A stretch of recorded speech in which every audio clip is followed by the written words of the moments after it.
Dans l'actualité internationale, les États-Unis poursuivent leur raid aérien contre les djihadistes de l'État islamique dans le nord de l'Irak, opération sans limite de temps. Elle s'accompagne également du largage de produits alimentaires en faveur des populations déplacées. La reprise des hostilités à Gaza entre les factions palestiniennes et Israël. 2 frappes israéliennes ce matin ont tué 4 Palestiniens, selon les secours palestiniens. Hier vendredi, au moins 5 personnes, dont un enfant de 10 ans, ont péri. Nous irons aussi en Turquie, dernière ligne droite en vue du premier tour de la présidentielle de demain. Le Premier ministre Recep Tayyip Erdogan en est le grandissime favori, malgré les 11 ans de pouvoir, malgré les scandales. Quels sont les secrets de cette longévité? Comment se présente la présidence Erdogan qui se dessine? Réponse tout à l'heure de Fatma Kizilboga, notre correspondante à Istanbul. Pour la deuxième fois en l'espace de 24 heures, les États-Unis ont bombardé les djihadistes de l'État islamique en Irak et au Levant. Une série de raids qui ont touché notamment, selon le Pentagone, une batterie de mortiers des islamistes et un convoi dans le nord de l'Irak. Les attaques ont été menées par des chasseurs F-18 et des drones.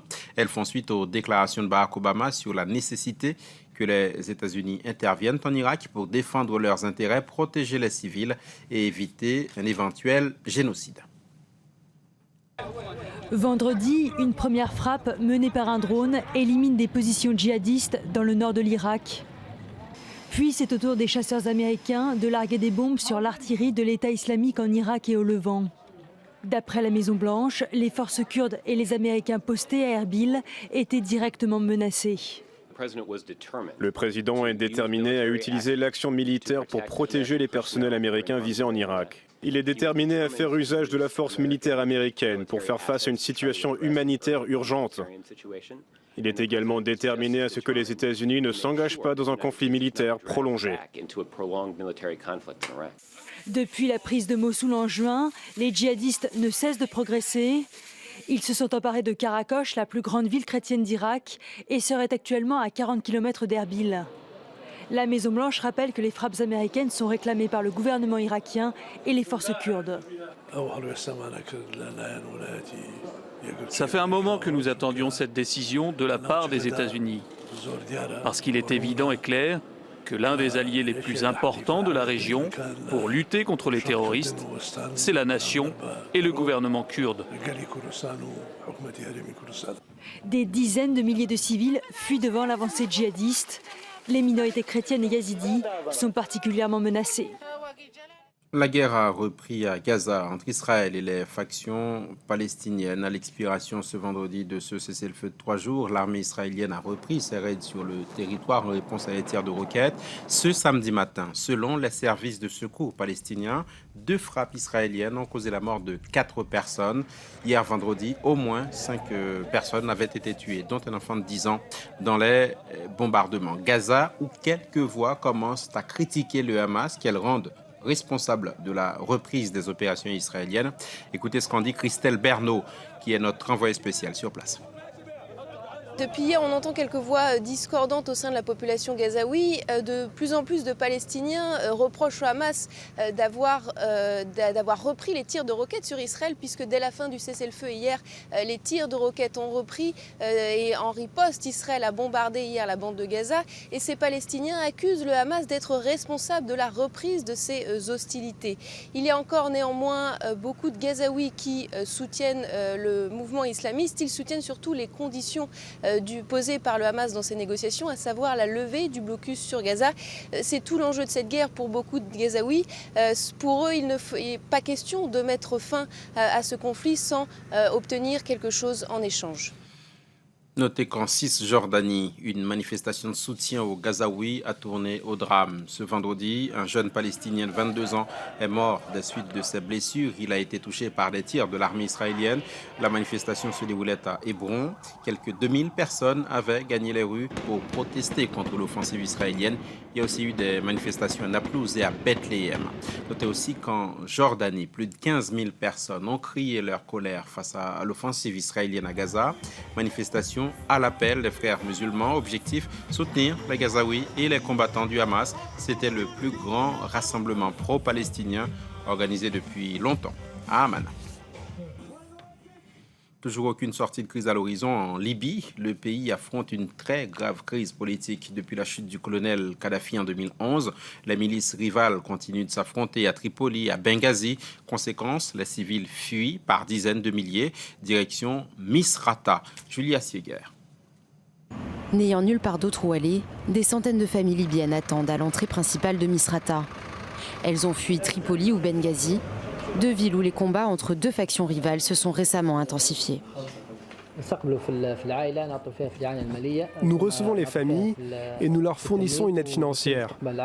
Nous leur donnons un logement gratuit et par la suite, nous prenons contact avec elles pour comprendre leurs besoins. Depuis la chute de Mouammar Kadhafi en 2011, des milices islamistes de Misrata tentent de chasser de l'aéroport de Tripoli leurs anciens compagnons d'armes, les brigades de Zenten. Artillerie lourde, tirs de roquettes, les civils sont pris au piège. Un des obus a frappé une rue située à environ une centaine de mètres de ma maison. Mon beau-frère, lui, est venu de Bankashire, une zone proche de l'aéroport. J'ai aussi rencontré un ami qui est venu ici d'El Dibri, puis sa famille a suivi. Il m'a raconté la tragédie qui s'est déroulée là-bas.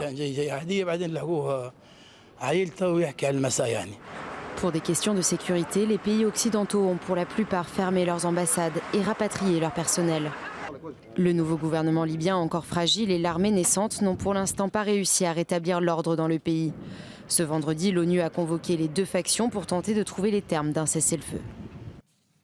Après le Libéria et la Sierra Leone, le Nigeria est touché à son tour par l'épidémie de fièvre Ebola. Conséquence, l'état d'urgence sanitaire est décrété. De grands moyens humains, matériels et financiers pour combattre la propagation de la maladie sont aussi annoncés à Lagos. Déjà près de 1000 morts, le virus Ebola poursuit ses ravages en Afrique de l'Ouest. Mais l'OMS prévient la communauté internationale. L'urgence de santé publique est bien de portée mondiale. C'est la plus sévère, la plus compliquée des épidémies qu'a connue cette maladie depuis 40 ans. Au Libéria, c'est déjà l'état d'urgence. Aux portes de la capitale, Monrovia, l'armée bloque le passage des habitants en provenance des zones infectées, fragilisant un peu plus encore ces populations. Les gens vivent de ce côté, mais pour aller chercher de la nourriture pour les enfants, ils doivent absolument traverser. Pour l'instant, on ne peut même pas traverser pour aller chercher de l'eau. Depuis hier matin, on n'a même pas pu se laver, certains n'ont même pas de quoi boire. Pour l'instant, il n'est pas question de mettre en quarantaine les 4 pays touchés, le Libéria, la Guinée, le Nigeria et la Sierra Leone. Plutôt de contenir la propagation du virus. Ici, à l'aéroport de Freetown, on contrôle tous ceux qui quittent le pays. On s'assure qu'aucune personne infectée par le virus Ebola ne puisse monter à bord d'un avion. En France, plusieurs hôpitaux se préparent à l'arrivée éventuelle de personnes infectées. Mais selon Bruxelles, le risque d'une propagation en Europe est extrêmement faible. Les pays occidentaux déconseillent à leurs ressortissants de voyager en Afrique de l'Ouest. Nous sommes à J-1 avant le premier tour de l'élection présidentielle en Turquie. Dernier jour de campagne ce samedi. Pour la première fois, les Turcs vont élire leur chef de l'État au suffrage universel direct. Le Premier ministre Recep Tayyip Erdogan est le grand favori. Il est ici en campagne à Ankara. Il a appelé à faire exploser les urnes pour lui accorder une victoire éclatante. Recep Tayyip Erdogan a déjà passé 11 ans au pouvoir. Il se présente en dépit des scandales, des polémiques. Comment expliquer cette longévité? Fatma Kizilbogar est notre correspondante à Istanbul. On garde tous en image ces images de la place Taksim à Istanbul l'an dernier, occupée par des dizaines de milliers de personnes qui exigeaient la démission d'Erdogan. La Turquie était déjà divisée à cette époque, mais je pense que c'est à ce moment-là que le divorce a été tout simplement consommé. Donc Erdogan, candidat à la présidence, a bien fait comprendre qu'il garderait un œil cette fois-ci sur les affaires du gouvernement, et c'est la principale critique qui lui a été adressée par ses opposants, qui craignent que le pays ne finisse par être dirigé par un seul et même homme, Erdogan.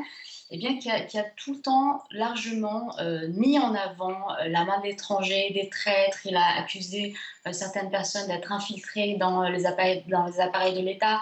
Il a surtout mis en avant son caractère pur, son caractère religieux, donc un discours n'ayant pas peur assez populiste et qui marche en Turquie tout simplement comme c'est le cas ailleurs, je dirais.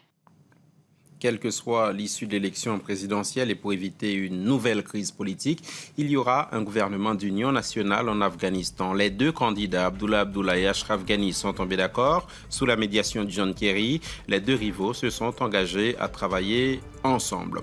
La ville de Donetsk, fief des séparatistes pro-russes dans l'est de l'Ukraine, théâtre de violents affrontements. Des obus tombent jusque dans le centre-ville. Bataille acharnée également sur le front diplomatique. L'OTAN dit redouter une intervention russe qui prendrait comme prétexte la dégradation de la situation humanitaire. Une autre guerre dont on parle très peu mais qui n'en est pas moins sanglante, celle qui se déroule au Yémen entre les troupes gouvernementales opposées à des activistes d'Al-Qaïda. 14 soldats ont été kidnappés et exécutés ce vendredi dans l'est du pays alors qu'ils rentraient à la maison en bus. La veille, les soldats avaient abattu 7 individus suspectés d'appartenir à l'organisation terroriste dans la région de Hadramout, région où la présence gouvernementale est perçue comme faible. Il y a exactement 69 ans, la ville japonaise de Nagasaki était atomisée par les États-Unis, tout comme Hiroshima 3 jours plus tôt.